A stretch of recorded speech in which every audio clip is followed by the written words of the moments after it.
Hello everybody and welcome to the Aggieville Alleycats podcast. For come rain, shine, or anything between, we're here to deliver to you the Kansas State sporting news you so love. I'm Ace Edwards, right alongside Connor Baltazar. And welcome to another weekly recap, but this time we have quite a bit to cover. From realignment to football coaches meeting with the media, we have quite a little bit to cover, but we'll try and do it in a concise manner because I'm not trying to have an hour and 30-minute episode. Nor am I. So let's just dive straight into the realignment segment. For the uninitiated, this happened the day after our last episode released on a Saturday. So you've probably heard of it by now, so the only thing we can really give is our opinions on it. But the basic news is that I don't want to call them the four corners because someone will get mad, but Arizona State, and Utah are all joining Colorado in the Big 12 for next season. So that pretty much, alongside Oregon and Washington going to the Big 10, the Pac-12 currently has 4 schools. This isn't a Pac-12 podcast, otherwise we would slightly eulogize them. Instead, what do you think about the addition of we already talked about Colorado, so we can talk about the other 3 schools instead. What do you think about adding Utah, Arizona State? I think it's what we all thought was going to happen. Even going back 2 years, you and I were talking about, even before all this Pac-12 stuff started, when we did the original realignment episode, we considered the possibility of Arizona and Arizona State joining because they were good culture fits. And Arizona, I think they're going to be a good fit. Arizona State, I think their fan base is still going to be a good fit despite their blunders at an administration level. Yeah. I think that's more just poor leadership than it is reflective of their whole fan base, which is true in most cases anyways. So Arizona State, I'm not going to be super worried about them as long as they figure it out athletically outside of Arizona basketball, because neither of them have been particularly threatening in a lot of areas as of late. Mm-hmm. Utah, a lot of their fans have been annoying, but competitively, they're a really good ad, at least right now. Yeah. They have a good fan base. They bring in a regional rivalry, which I absolutely love. Holy War, baby. Yeah, that's a fantastic rivalry. One of the best in college football. So really happy about that. So all in all, it's strong ads there for the Big 12. They all are at worst revenue neutral in terms of what they add, and we may even see slight increases in the future because of the presence of some of those schools, depending on how they perform. So all in all, I'm pretty happy with how it went. The idea of Oregon and Washington was really nice for a little while. The possibility of that happening was always pretty low, but it was nice to just have that brief little moment of saying, maybe it could happen. And of course, they went to the Big 10, sacrificing current money for future revenue, which is a totally fair and good decision by them. But it, all in all, has worked out shockingly well for the Big 12 so far in this realignment segment. Knock on wood, everyone. But it's really gone well here for now. I imagine the Big 12 still looking around, still looking outward. But I like these 3 out of 4 corners schools that we've added. That's a good way of putting it. 3.5 corners. Yeah. But I really like the ads just in terms of like general culture. Plus, I think it's good for the long-term survival of the Big 12. About to the Pac-12. It is decidedly not good for the future of the Pac-12. But I think just those ads on the aggregate are good ads. Utah's a really good football ad. Arizona's a really, really good basketball ad. Arizona State doesn't have that one thing that they're amazing at yet. I know they have previous basketball pedigree. Granted, that was from like the 90s and 80s, if I'm remembering correctly. Mm-hmm. And their football has been good at times as well. Yeah. They have a huge undergrad enrollment, I think. And they're in Arizona, so it's going to be warm all year. So in theory, they should be a program that could thrive in a conference that really supports football. We'll see if they end up having a full commitment. to trying to get to that point. I'm not convinced completely yet, but at minimum, absolute worst case scenario, they're a fun road trip to watch your team just stomp another team in good weather. Yeah, because Tempe's actually really beautiful. Their stadium's actually built into a mountain. Told you this, and we saw it on Microsoft Flight Simulator. That we did. Yeah, that's pretty much it in terms of realignment. Told you it'd be short because there aren't really many. We don't have any particularly nuanced takes about it. Mm-mm. We like the ads. Plus, it's been a week since it happened. Because, I mean, our last episode came out on a Thursday, and then all the news dropped on a Friday. And so it's been a week since this happened. So in today's day and age, that's old news. Mm-hmm. So it's been old news for 5 days at this point. So it was cool that it happened, but it wasn't worth an emergency episode because the first domino had already fallen on Colorado. Yeah. And this was more so a matter of time, I think. Yeah, it really did kind of feel like a matter of time, but like I said, not here to eulogize the Pack. Maybe on a week where we have less to cover, we can talk about it, but this is not one of those weeks. But so now we're going to move into the thoughts about the coach pressers, which each coach except for Kleiman was given about 5 minutes-ish, and then Kleiman was given 25, 30 minutes to talk with the media. And honestly, there wasn't a whole lot to say. It's kind of stuff that we've been hearing before anyway, but still just kind of going through what we view as the sort of top line of everything else, so we can come up with anything that stood out to us as we talk about them more generally. The first thing that I noticed about Kleiman is Kleiman seems confident about just about everyone except, maybe the safety room, because he seemed plenty confident about how the corner room will shake out because there's so many good options there. But of course we got the alleged top three right, or at least it seems like, with VJ, Kobe, and Siegel. It's pronounced Siegel, not Seigel. That's just one of many mispronunciations we've had. But we got the top three for safeties right, but he did kind of seem like he was figuring out the depth, and I think he said as much, that depth still needs to be figured out, but there are still pieces there. So I don't think the corner room is really the place where depth has the biggest questions. I really do think it's more that safety room. Yeah, because, corner, it's almost an embarrassment of riches. Yeah. There's going to be guys there that probably deserve playing time that aren't going to get playing time. And the safety room, I still think that once we get going in the season, the depth isn't going to be a huge problem. I think it's mainly just that it's inexperienced depth right now. Because, you and I both love Daniel Cobbs, and there's plenty of other guys in that room as well to feel really confident about.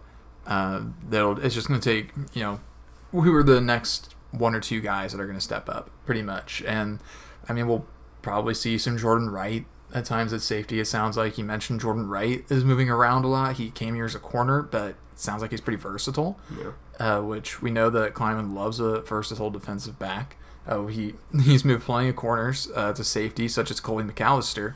As a redshirt freshman, it sounds like we'll probably be seeing him. Nikendre Steiger, we saw him last year. I imagine we see him again this year. Yeah. There's potentially room for Jordan Perry to see the field.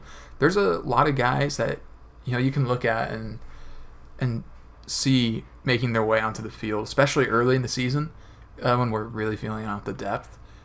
So I'm not super worried about it yet. Mainly because I do think that one line is really going to be good. That's a really strong one line. Yeah. Especially with how much they've been talking about the development of Siegel, BJ Payne playing huge snaps last year and starting those last few games, and Kobe Savage being back. There's a lot to really like about that one line, so I think the two line's going to shake itself out. Yeah. Plus, you still have Jordan Perry. We didn't see him last year, but I think he probably contributes this year. And you're right, Kleiman, it seems like one or two guys a year makes the transition from corner to, that jack safety kind of role. Because Russ East was always a safety, but he became like that jack free safety. Nikendre Steiger was a corner. Jordan Wright was a corner. Jacob Parrish even played a tiny bit of that spot last year. He is a corner. And of course, Josh Hayes went from corner to run support safety. So I don't doubt I don't doubt that there are pieces that will fill in at that safety spot and it'll be fine. There's still just that bit of apprehension, about if you don't know the names and the orders of who's playing where, you just kind of have this unease about it, even if that, okay, it doesn't really matter who's like number one or like number two, because it's going to be fine no matter what, and you kind of have to trust the coaching staff.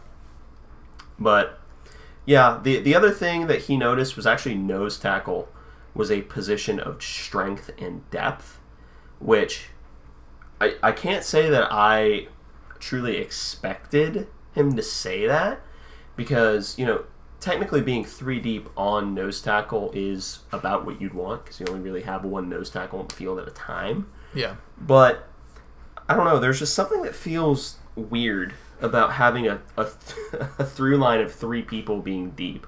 That being said, Uso is a monster, will be a monster. Yeah, there's been so much talk about Uso this offseason. I'm expecting a destructive year from him in a good way. And then there's been a lot of talk about Damian Ilalio as well. And then I'm imagining on that 3 line you have Javon Banks, who I imagine we'll probably see in situational moments as well. It's probably D-Hens again, at minimum. Yeah. That's a situational pass rusher, like speed rushing nose tackle. Yeah, I think that's probably what we want out of him. If we can get that out of him, I think that's a successful portal grab. But yeah, him saying that, I was a little surprised to hear that, but I am pleasantly surprised. Yeah. Uso isn't at this point much of a surprise, because there's been so much positive said about him losing bad weight and getting stronger and getting more athletic, getting into better condition, and basically just taking the step he needed to as a player to really become a viable number 1 nose tackle that can play the lion's share of snaps. Mm-hmm. Even though we'll probably see some Damian Ilalio as well this year, which again I do really like Damian Ilalio.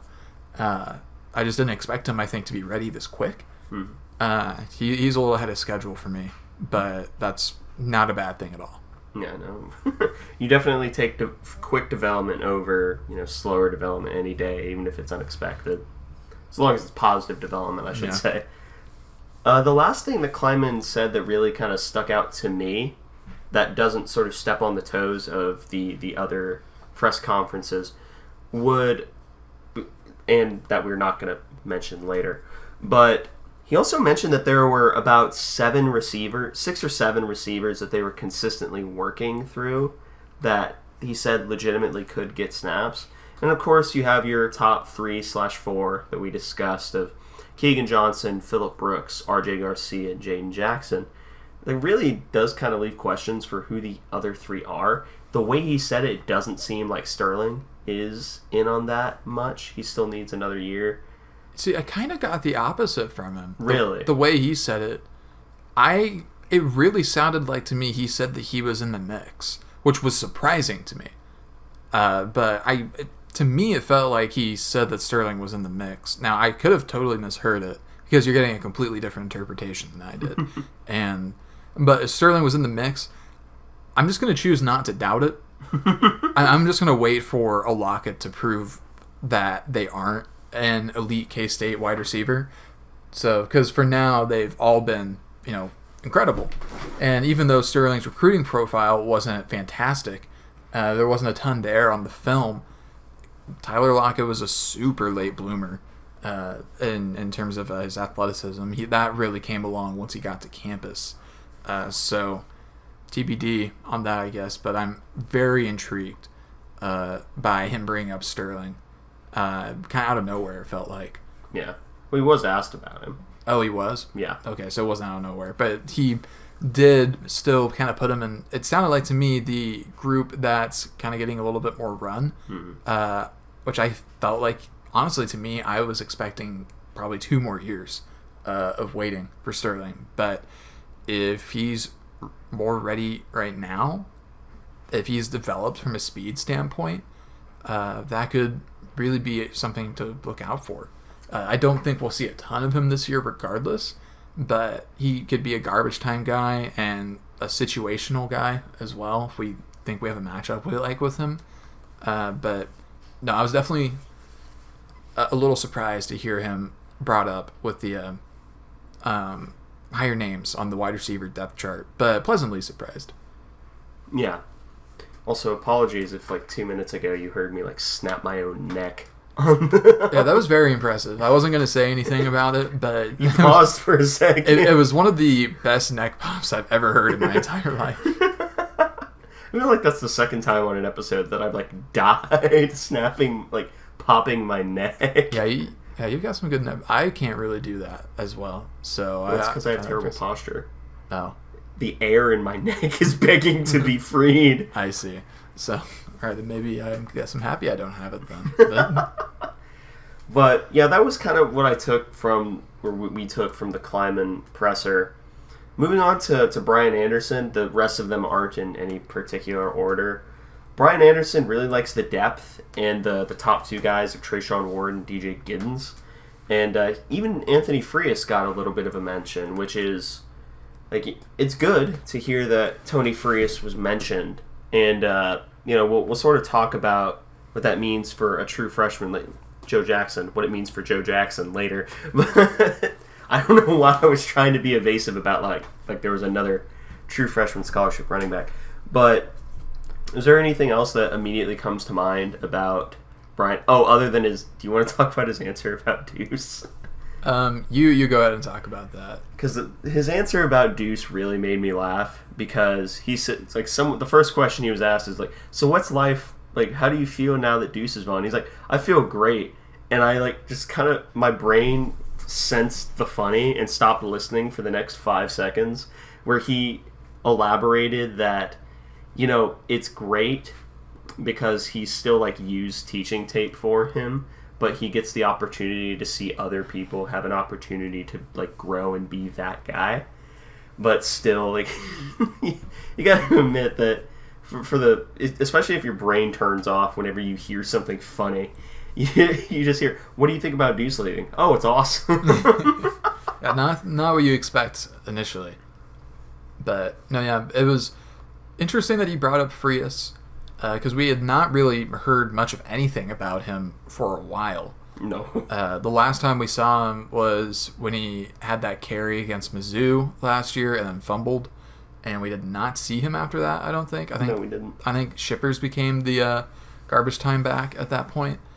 But Frias, it sounds like, is making a massive push to get on the field, which is awesome to hear, because you and I both liked him as a pretty much a pure power back. Yeah, bruiser. Yeah. So there's a lot to like about him, because he's a situational guy, but he has a role, and he's going to be good at it.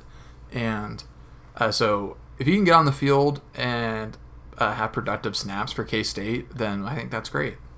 Yep, I agree. But he also mentioned that, DJ, he's trying to get DJ to step up into being a leader role.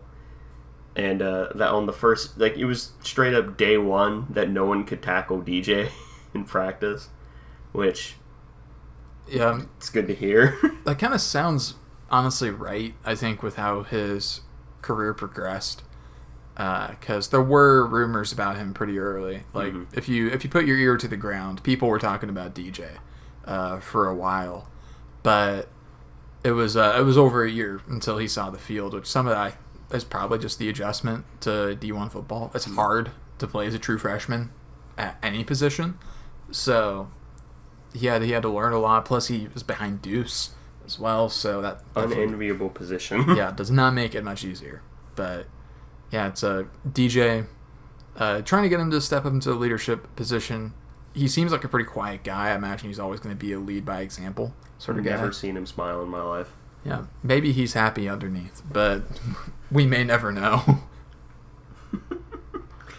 But yeah, that's kind of Brian Anderson's presser. Next, we're going to talk about Matthew Middleton, the new kid on the block, so to speak. I kind of... Do you want to talk about just, like, what you thought of Middleton on the whole? Yeah, I'll talk about it. I really liked him. It was clear why we hired him, and it was two things that combined to make what you always want in a coach. Like, if you can make every coach like this, then they'd all be worth their salt. They'd all be making a ton of money.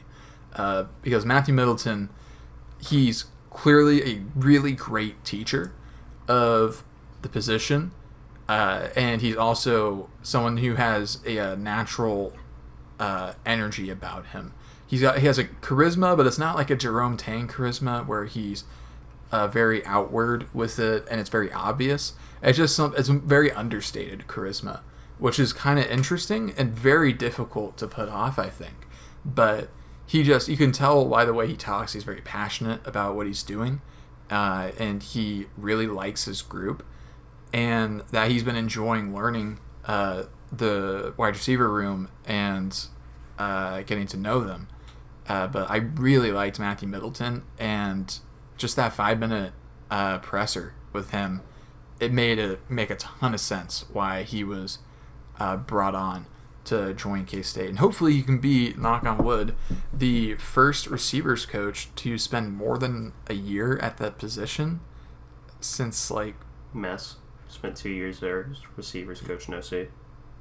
Was he really receivers for 2 years? Mm-hmm. I thought Jason Ray did it for 2 years. Jason Ray was tight ends full. No, wait. Because Mess was tight ends fullbacks before. And then that's right. Yeah. Swapped that last year. Yeah. And so it's been a very tumultuous situation, the receivers coach spot for K-State. There's not been much consistency there. Guys like Phil Brooks have had like 5 different receivers coach. Yes, today I will not have any coaching continuity. Yeah. So, but it's Middleton. He's from Kansas. There's a lot to like about him. Seems like a really great person. A guy that can connect to K-State really well. So I love the hire there. And I think that he can really steer the room in a good direction. Hopefully help boost recruiting too, which has already been on an upswing. Mm-hmm. It was on an upswing even before he got here. But even outside of the vibes that he gives off, which I agree, he does kind of have that charisma that isn't necessarily trying to be... He's kind of that, not necessarily introverted charisma, but he has a charisma about him that, he's not outwardly trying to get everyone to be his friend. He just kind of is who he is. But... Middleton's still getting into the groove of everything, which, he's a first-year coach who's been here for not even 6 months. Yeah, because he took a job at South Florida, and then when our job opened up, he came here because he was hired there by Alex Galesh, and then came here. And it's definitely, I don't think it's been 6 months. No, I think it's probably been more like 4. 4 or 5, probably.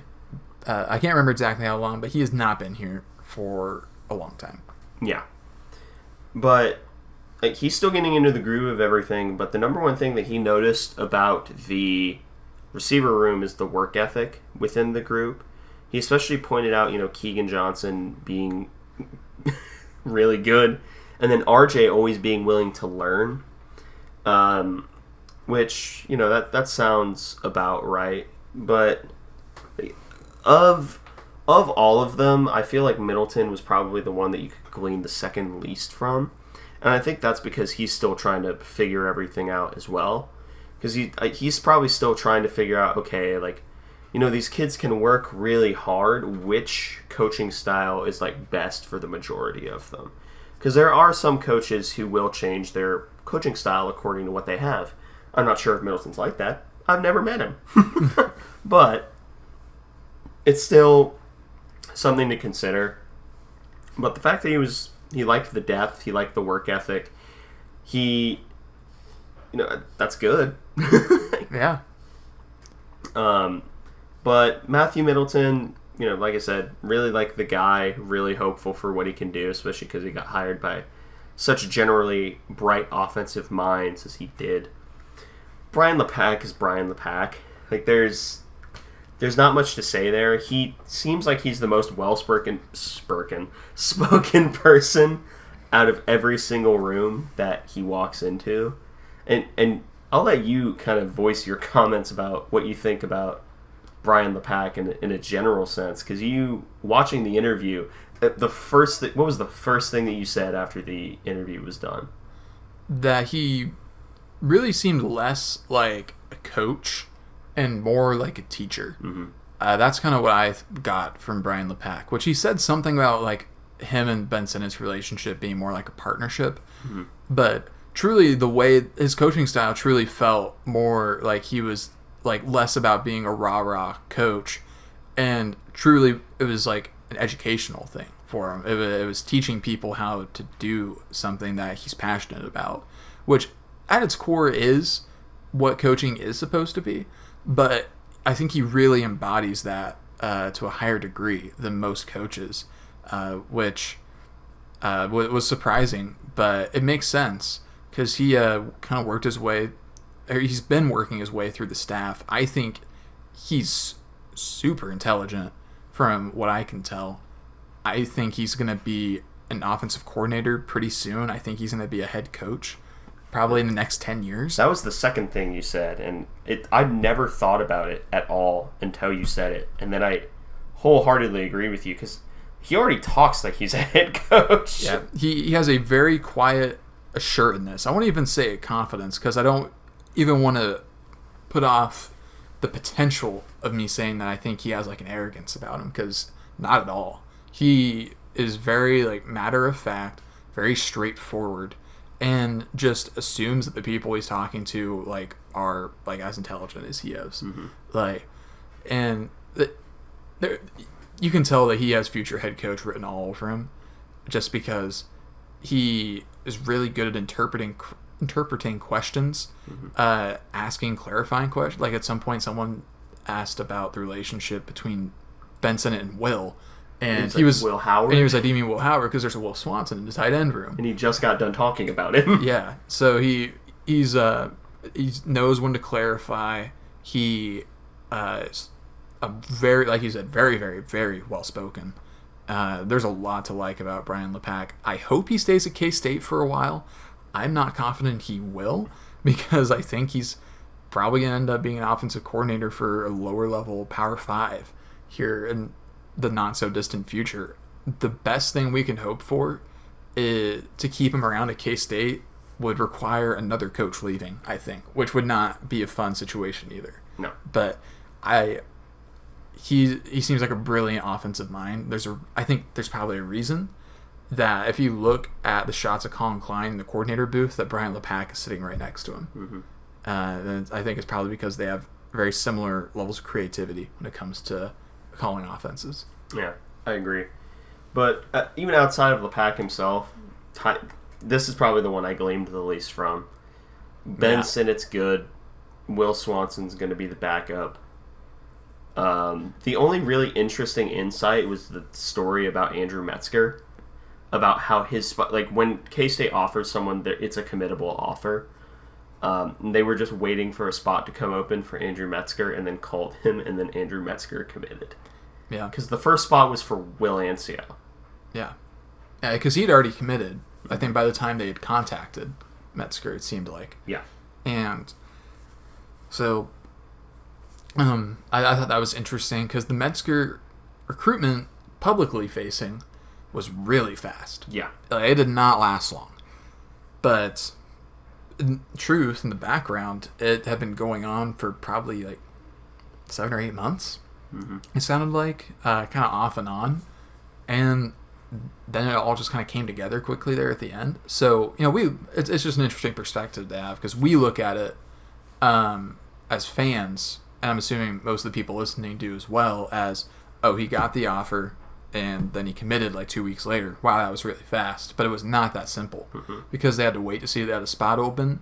they had to wait and see if he would decommit from Colorado when the coaching change happened, and when they tried to get him to stick around, they had to wait and see if he would recommit or come by. Then they had to decide if they wanted to offer him or not. They had to get him on campus for an official visit, and then they had to see if he wanted to stick it through because he visited, I think, another school, I think Nebraska. Mm-hmm. So there was a lot going on there that I think most people would understandably take for granted, because until that interview, we didn't know about it. Yeah, we didn't know that most of that was going on. Yeah, so that was kind of the big gleaning factor from it. Connor Riley may have revealed the most. I was surprised by that. Yeah, which he normally plays things really close to the vest, even though he's very frank about everything he says. Mm-hmm. Riley loves the depth. Kleiman said that the goal was, having 8 or 9 offensive linemen who can play at any given time. Connor Riley sounds like he genuinely believes that he's already there. And you can tell by the way he started talking about the center depth, because he named like 4 people who can play center. Yeah. Which, all right. But, yeah, he name dropped, I think maybe 9 or 10 people that could play, which... it's awesome. In Duffy's absence, since he's hurt, he sounded like it would probably be Willis that'd be playing right tackle at the time, which, we've always been Andrew Lane gang truthers, but we're also not watching practices, so I don't know. Yeah. I imagine part of it is that Carver Willis does have some additional experience over Lane gang. He's been in the program for a while now. And we haven't seen much of him since 2020. We've seen a bit of him in bits and pieces, but 2020 was really where he got most of his playing time, as far as I can recall. But he... Awful year. Yeah, because I think he was playing a little left tackle as a true freshman that year, because we just could not figure out left tackle. But it was interesting to hear his name called. We've kind of heard a little bit about it, because Christian Duffy's going to miss at least a game, it looks like, maybe 2. Probably 2 or 3. He may miss the non-con. Yeah, but they said it was a minor injury and he'll be back early in the year. But we don't know what early in the year means. Well, they also said the same thing about Scott. That is true. So Duffy we won't see for probably at least a couple games. Yeah. So we'll see. Probably sounding like Carver Willis will be the guy to step in, which I'm pretty happy for him. He's one of, I mean, we could go on the obvious easy rant of in today's college football nobody ever sticks around and develops and stuff. Boomer. Yeah, we could do that. But it's nice to see a guy get rewarded, not just for being around for a while, but for getting really good and developing and taking advantage of the opportunities given. And we may also see a few other guys mix in as well. We could see Andrew Langang. We could see John Pastore and a few other guys. We could see somebody slide into center and other guys get plugged in there. When they say they have 8 or 9 guys that can play, I really do think that they're telling the truth. I mean, yeah, because we can name them. Off the top of our head, we can name them. Yeah. So, I mean, the whole starting 5 from last year, KT Levison, Cooper Beebe, Hayden Gillum, Hadley Panzer, Taylor Poitier, and then / Hayden Gillum, and then Christian Duffy. That's 6 right there. And that's just the main line. Langang, Willis, Hecht. That's 9. And then you could probably throw in John Pastore there if you want to be generous. 10. That's 10. That's 10 guys that I feel very confident in. Yeah. So, yeah, that's sort of the individual conferences.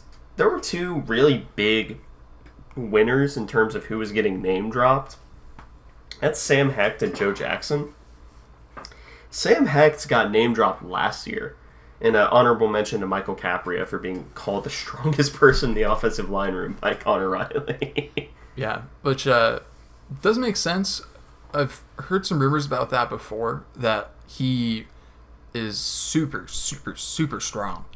And then Sam Hecht, we saw him a little bit last year. Not a lot, but he did sub in a handful of times.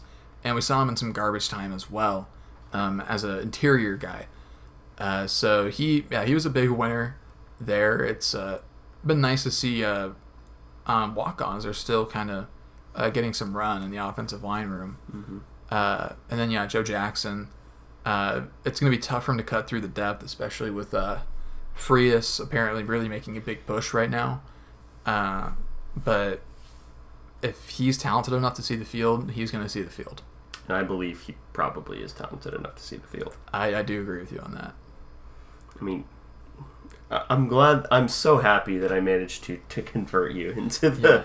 I don't know what I was missing the first few times I watched his film, because I just kept going back, and every time it was just more undeniable how good he is. And he's going to be a really great running back for K-State, whether it's this year, next year, or the year after. Joe Jackson's going to do some awesome stuff in a K-State uniform. Yeah, I agree. So yeah, that's pretty much all of the press conference news, which means it's all of the normal news that we'll be covering, which means it's time for everyone's favorite segment, the wacky segment of the week.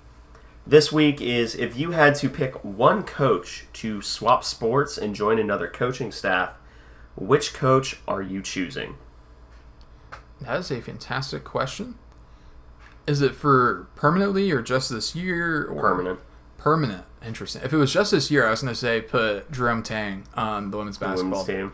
But I don't want to do that permanently. But I would be fine at the 1 year swap there. But instead, if I had to pick a coach to swap sports, man, that's a tough question. I think maybe one of the better options, just for fun, I think I'll put Jerome Tang at baseball. Oh my goodness gracious. Because the only reason I'm saying that right now is because I think he'd be a good recruiter, because he's already a good recruiter for basketball. And then he has been seen on recruiting trips, or like on trips to go like watch players play AAU games. He's been seen in baseball jerseys with the rest of the staff. So that's my only connections there. See, I am also taking someone from the men's basketball team. However, I am transferring them over to the women's basketball team. I'm going to put York Malagy on the women's team. Because don't they always cite Uric as the big X's nose guy, or am I thinking of someone else? It's either him or Rodney Perry, but I think they all they all do different stuff, I think. I think Perry handles the offense. Yeah. Rodney Perry is going to the women's. Rodney Perry, I hope you like women's basketball, because in my universe, you're the new X's and O's guy. I think, honestly, that's not a bad pick at all. I would love to like guarantee some great offense this year for the women's basketball team, take advantage of this fantastic roster. I don't mind that at all. Mine was just stupid. So I'm glad you actually put some thought into yours. Yeah. Somebody needed to. Yeah, which, by the way, shout out to the women's basketball team getting ranked 24th in the country in preseason polls. Mm-hmm. Which I guess it's the way too early poll, because it still is early to have like a coaches poll and an AP poll. Yeah. But still, getting 24th there after missing the tournament. Yeah, after missing the tournament and only going through a few rounds of the NIT. That goes to show just how important the Oakley is to the success of the team. Yeah, I agree. Oh, man, they're going to be so much fun. But before we start that, we're going to go ahead and call the episode. So thank you all for listening to this episode of the Aggieville Alleycats podcast. If you want to follow or contact the show, you can follow us on Twitter, Threads, and Instagram at Aggieville Alleycats. If you want to follow us on a more personal, or if you would like to email us, we're aggievillealleycats@gmail.com. If you want to follow us on a more personal note, I'm at ACEdward00. And I'm at Connor Baltazar, capital C, capital B. And if you want to support the show financially, one more week. And we mean it this time. Yeah, it's done. It's done. Imminent, even. Some would say imminent, and legitimately imminent. It is legitimately imminent. Perhaps less than a week, even. Perhaps. And there may or may not be a sale. Of whatever it is. It's merch. It's merch. I mean, we've been saying it's, to support the show financially. It's like, yeah. what else would it have been? Yeah. Like we're launching a Patreon. Yeah. Oh yeah. People don't use the podcast subscription feature. What would Patreon do? Yeah. Yeah. So yeah, we got new merch dropping here really soon. It's we're switching stores, and we're also getting a ton of new designs that I think are the best ones that we've ever had by far. And the shirt materials and the prints are also much better than the ones they were before. So hopefully they won't be peeling. Allegedly. At least the one I ordered as a sample did not peel. Or did not fade or anything like that. I guess, knock on wood, that doesn't happen. But yeah, there's going to be new merch soon. There's going to be some awesome designs. And I think that you're going to really like them. I mean, I really like them. We both really like them. Yeah, I love mine. But yeah, also, if you guys want to check out the videos we posted on our YouTube channel regarding Will Howard and the debate of Jalen Daniels versus Jason Bean, you can check us out at Aggieville Alleycats on YouTube as well. But for now, thank you all for listening to this episode of the Aggieville Alleycats podcast. Where come rain, shine, or anything in between, we're here to deliver to you the Kansas State sporting news that you so love. Stay safe, Alleycats.